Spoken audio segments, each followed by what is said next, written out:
Dustin, I got my water heater fixed finally. Oh, nice. Okay. I told you that was on the fritz, right? No, but sure. Oh, not anymore.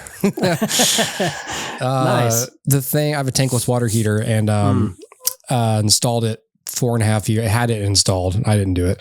You didn't Walter White it? 4.5 years ago. I was thinking of Walter White when we were looking for water heaters because that old one was like rusty as shit. And it was like, oh, this needs to go. And my first thought was, oh, what do you think about tankless? You know? Yes, yes. So we did get tankless. It's been great.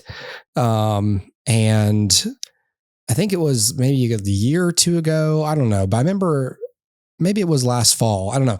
Started we hear beeps. And it was one of those things for a while. I was like, okay, which appliance is this? Yep. And finally figured out that it was the water heater, and finally figured out that it was, whenever we try the hot water, it beeps. Yep. And it would just flash, this code. And I was just like, oh, wonder what that's all about. Oh, well. And like, just kind of kept going. Sure. And then after like a couple of weeks, I was like, I think when the water wouldn't get hot, I was like, oh, is that, Oh, it might be dying. And then right about the time I was like, I'm gonna have to get someone to fix this or come look at it. Cause I didn't know who to call. I was like, do you call the gas company or do you call the manufacturer? Do you call the, a plumber? Like, who do you call? Yeah. And then like it stopped happening. And I was like, oh, cool. And then it worked for months. And then recently it started to do the thing again. So this time I was like, okay. And like my daughter was like, we need to get it fixed. It's like the showers are cold. Like it's and I'd be taking a shower and I'd be like, oh my God. Oh, and like I'm letting people skip baths and showers because it's so miserable to use it. And I finally, so like I finally figured out what it was. I was like, okay, what does this code mean? And I found out from the internet that code 11 on my thing means, probably have a bad igniter or insufficient flow. So I call these plumbers out here that are like an all-in-one company, like HVAC, electrical, plumbing. And they come out, they charge me their, whatever it is, $59 drive out fee. And, he was like, have you ever had it serviced? I was like, serviced? What? It's been servicing me. Yeah. Why should I do? And so found out that, hey, in the 4 years you've had this, it's kind of supposed to get looked at annually just to check for mineral buildup and, filter whatever and stuff. And so basically for 4.5 years of not doing that to this brand new appliance, started to have problems, couldn't get, bad igniter. And so I got the guy there and he's like, yeah, you do need a new igniter. And then like a couple other connectors, like it's a package, you just get the whole thing. Anyway, he gave me the estimate and it was, a lot. And he said, but if you join the whatever annual subscriber list thing, you get $100 off this repair. I think 10% off all other repairs. Okay. And like no service fees on repairs. And I can't remember. I honestly don't remember what it cost, but I remember at the time thinking like, did the quick math and I was like, well, that pays for itself. Yeah. And so I was like, okay, mister, you got a deal. Yeah. So I joined their little list. And so he was out here today. He fixed it in like an hour. He was like, that filter was pretty gunky.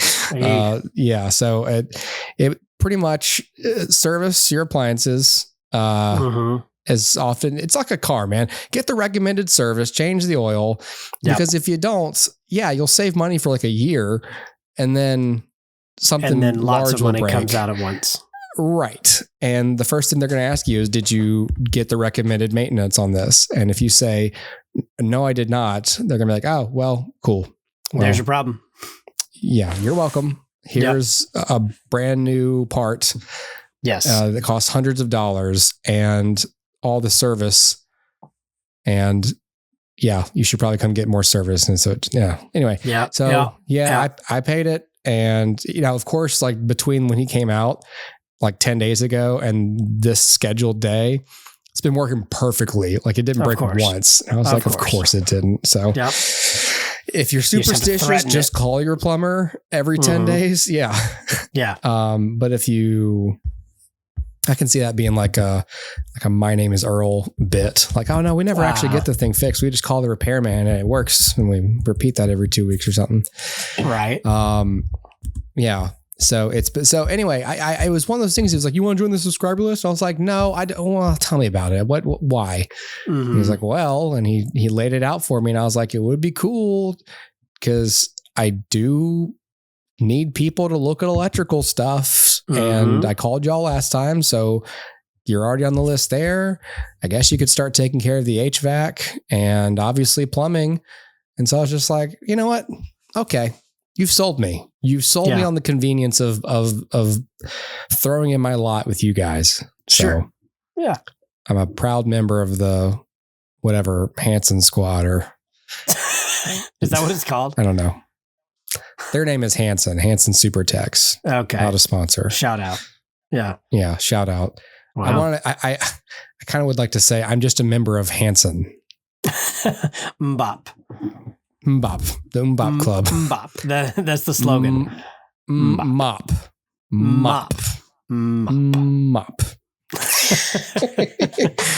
Yeah. Anyway, glad to have that fixed. Now there's only a million other things to go. My mechanic, I have to get a new axle for my van for my man. My man needs a new axle. Axle rose. And, so like I called like before Labor Day and, the answering machine was like, hey, we're closing the shop down for like 2 weeks for like maintenance and vacations. We'll be back on the 15th.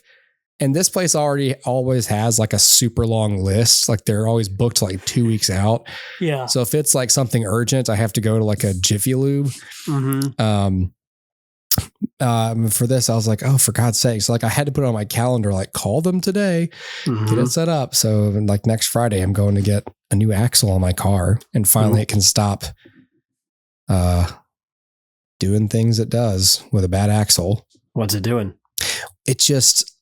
Well, first of all, it makes like this clanky, like rotate noise when I take a hard left. Like if I'm pulling, like I'm in a parking lot or something. It's like, it sounds like like an old transformer, like Jetfire. Yes. And at high enough speeds, the car just kind of vibrates a little more. It's it's because the axles needs to be replaced. So, yep. So I would like for that to stop. Yeah. So okay. Well, that sounds fun. Yeah. I had COVID over the weekend, so that's fun. Yeah. Yep. Golly, man. I merely had my voice lost, but it took forever to come back. Yeah. So we were supposed to record last week and Monday night, we record on Tuesday nights. On Monday night, I wasn't feeling great. Like I had like a scratchy throat, like midway through the workday. And then I was like, it's probably just allergies or something, like, whatever. And so I went to bed that night and was, thinking about it, but not really thinking about it. It was like, I wonder what this is. It's probably whatever, probably nothing. And then Tuesday I woke up and I was like, it doesn't feel better, but I guess it doesn't feel worse. And then like midway through the workday, I was like, okay, definitely feels worse. Now I have chills and body aches. Oh. Also, I have to sleep. And so like I went for my lunch break, I went out to my car and just like reclined the seat back. I was like, I have to sleep, but I was too uncomfortable to sleep. So I just like laid there like uncomfortably shivering. And I was like, oh no. So I finally decided to call it and I had some stuff to do that day at work, but I was like, I've got to go home. So I went home, we canceled our recording. And I basically like crashed down here on the sofa. And then Wednesday, at some point in the night, I like before everyone went to bed, I took a COVID test and it was like immediately positive. Yeah. And I was like, oh, great. And so it's like, wait 15 minutes, but it took 15 seconds to tell me I had it. And I was like, cool. And so anyway, then the next day was basically just sleeping all day long. And I had I lost my taste. So that's fun. No taste, no smell. What do you eat when you don't have taste? You just keep eating. It just doesn't matter. Do you take advantage of it and like eat like raw vegetables for the nutrients? No, because I'd imagine the texture would still be a problem, but like you would like whatever, it's fine. You just keep eating and you're just like, cool, it's nourishment, but I can't enjoy it at all. Did you lose your taste in movies too during that time? No, I watched some comedies. Can you imagine if COVID made you suddenly like bad music? Ant-Man Quantumania is awesome.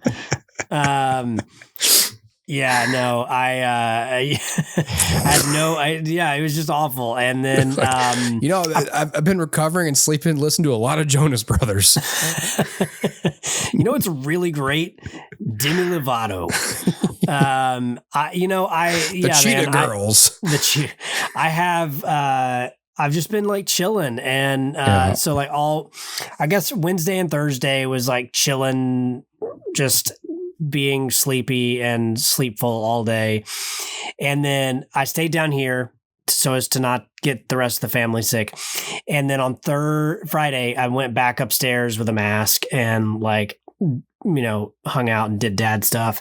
And so Friday, Saturday, Sunday was full on like, normal days just with a mask. And then except at the end of the day, when I would normally like come down here and play games or whatever, I just like sat like motionless. Like, no, I didn't even have energy to like put anything on TV sometimes. It was just like, I was just sat here and like, didn't just whatever. And just let the hours pass just sitting. And then eventually got tired enough to just conk out. And then, I went back to work yesterday and, been wearing the mask and doing the whole thing to keep everybody safe. And yeah, man, it is what it is. But, everybody's taking like 4 steps back when they see me. And I'm like, it's fine. Like I sound worse than I am. Like listeners, you can probably tell I sound a little different, but I feel pretty much back to normal. Mm-hmm. The main thing that I'm going to complain about right now is just that wearing the mask is ridiculous. And like, I never had a problem with masks the first time around, but for whatever reason, it's just like kicking my butt this time to wear a mask. It's like killing my sinuses. Really? Yeah. I don't know what it is. You're out of practice. Yeah, I don't know if it's that or like allergies coupled with it or whatever it is. Yeah. But like wearing the mask is making my sinuses all kinds of wonky and have had headaches and stuff. And I'm just like, ugh, whatever. Maybe it's like the extra like tension on your face or something. It probably is. Like I feel it all in the actual like sinus. Oh, because it's tied across your nose. Probably. Yeah, it is. It is tied across the nose. It's got one of those like clips in it, kind of thing. And, but yeah, it sucks, but it's fine. It's keeping people safe. So there you go. Yeah, man. Jeez. I think I only had, I'm trying to remember how many times I've actually had COVID. I think twice.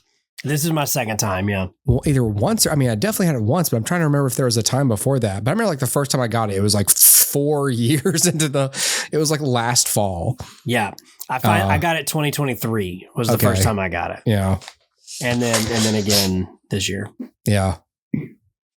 So yeah. Good Lord. So every other year kind of a thing now, I guess. I guess so. Well. Hooray. Yay. You got to hang out in your basement. It's true. Yeah. And like I said, I did put on some comedies and like tried to, escape the world a little bit. Yeah. Well, hey, speaking of comedies, this is the studio episode. Hey. And I started doing the intros for all these TV shows. I was waiting to do them until after the Emmys because that was this past weekend. Because I figured a few of them might win some. And so this one, I think, was the winningest of them. It won, let's see, this one won for Outstanding Guest Actor in a Comedy Series for Bryan Cranston, Outstanding Casting, Outstanding Cinematography for Half Hour, which is for the Warner episode that we talked about in this conversation, Outstanding Contemporary Costumes, outstanding music supervision, picture editing for single camera comedy, production design for a narrative half hour, sound editing, sound mixing. And then in the Primetime Awards, it got overall outstanding comedy series, outstanding lead actor, Seth Rogen, and outstanding writing and directing also. So nice. I think that's, how many did it win here? 13 maybe.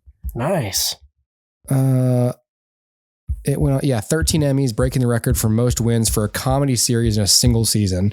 This show, you'll hear us talking about it in a second, but I really like this show. So, and so did the Emmys, I guess. So yes. Okay. Please enjoy the studio.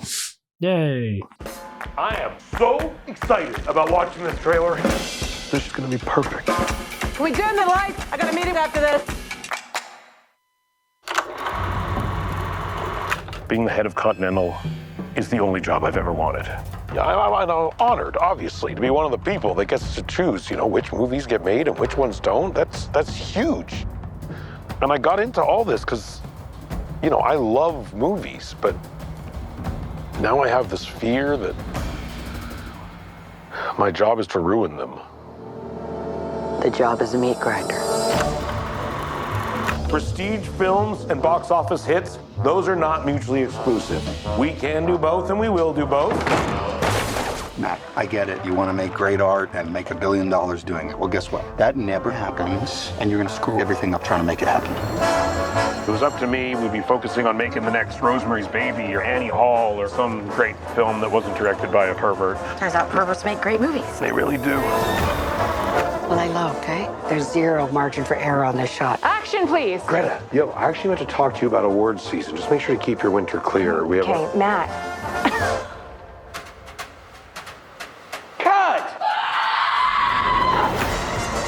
This job is just so much harder than I thought it was going to be. Matt! What up, Matt? Everyone wants something from me, and I can't give it to them. If you guys are actually open to doing something different, I have a lot of ideas. We love new ideas. Just not too new, because we got a pretty tight formula that we got to hit. I wouldn't say it's a formula so much as a structure that we 100% know works, so we're going to do it over and over again. Fine is not good enough. This is racist. You want to bring down the studio? Why didn't you shut this party down? Why do you keep lying? What is wrong with you? The job makes you stressed and panicked and miserable. But when it all comes together and you make a good movie, it's good forever.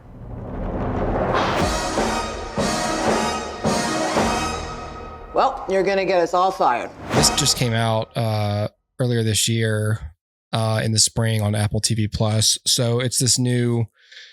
It's called satirical cringe comedy. I don't know if I'll quite give it that as a genre, but created by many people, but the only ones you're going to know about are Seth Rogen and Evan Goldberg.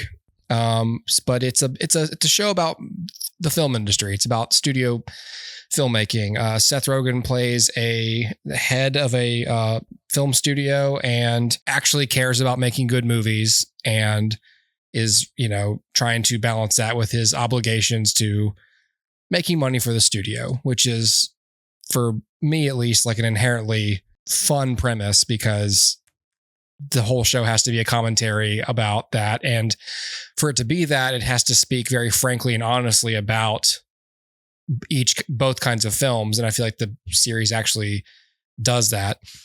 So Dustin, it's going to give, a lot of comparisons to Entourage in that sense, because it's filled with cameos, people playing themselves. What feels more honest than Entourage, like actual, like spot on commentary of studio filmmaking versus indie filmmaking and money and pop culture and the tides of public opinion that shape what movies get made or not.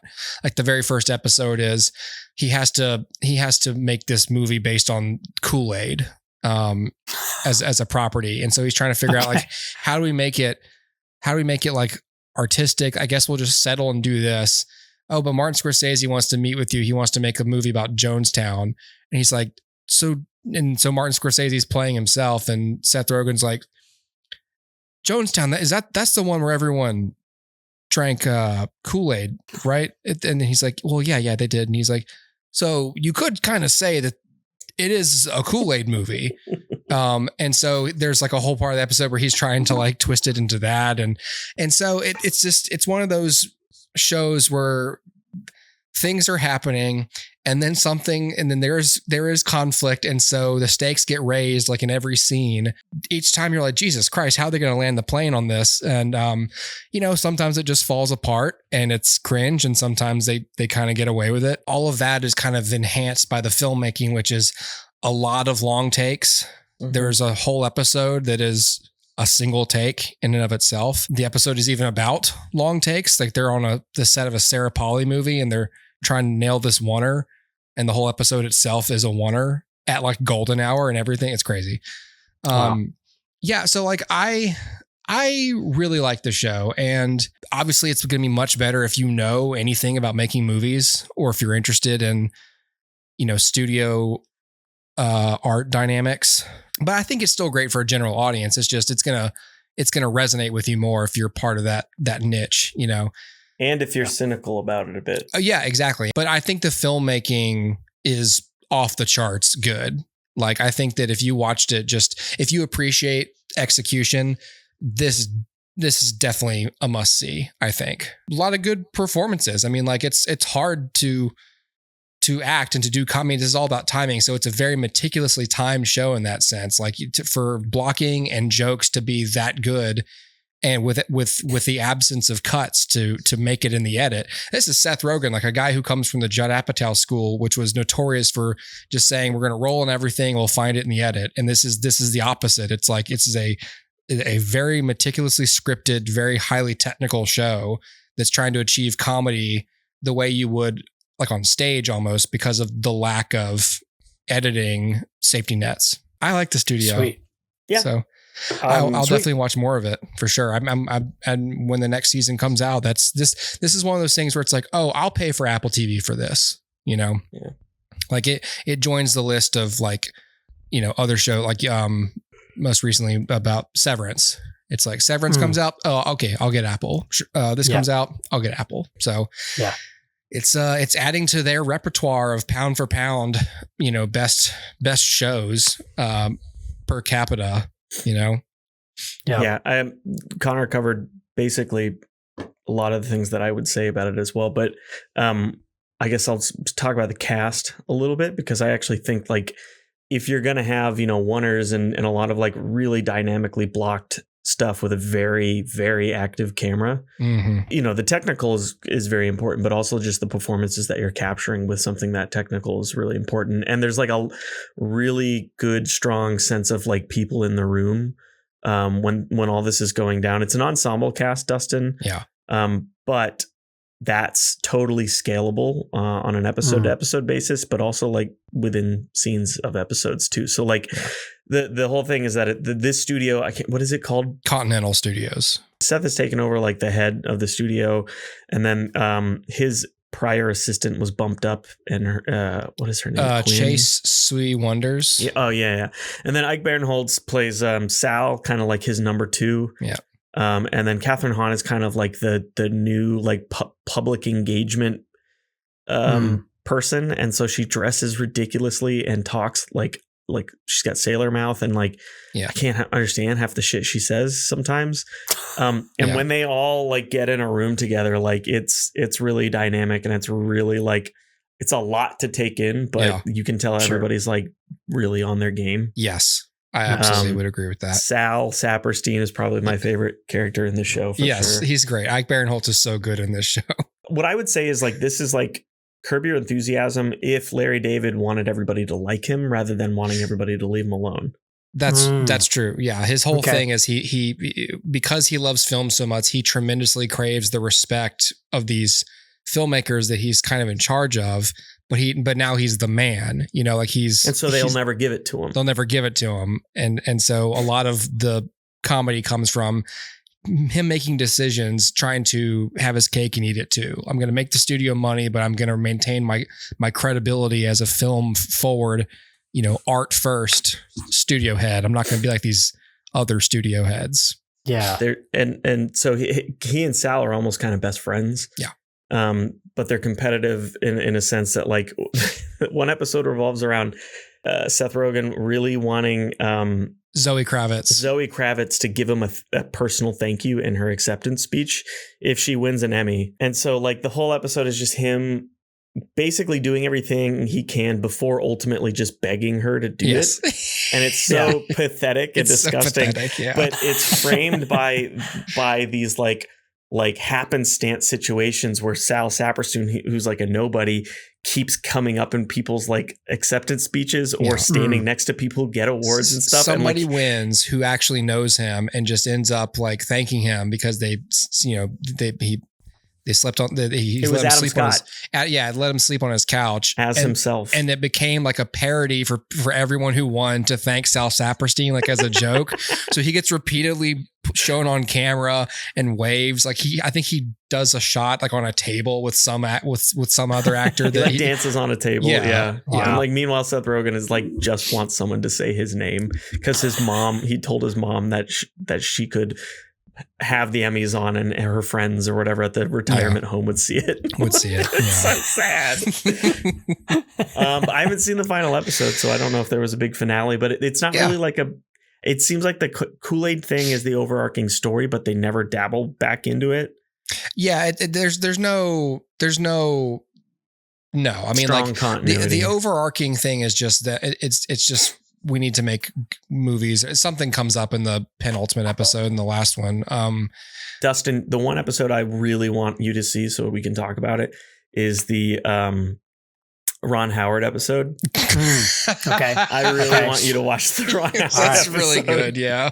Okay. The studio is really good about getting people to be okay with playing complete awful asshole versions of themselves. Ron Howard's such a piece of shit, man. Ron Howard's a piece of shit. Olivia Wilde is fucking insane. Yeah, that's right. And it's really funny because she recently was accused of a lot of like inappropriate stuff as a director, and it's like I don't know how they got some of these plot points in the show, but wow, yeah.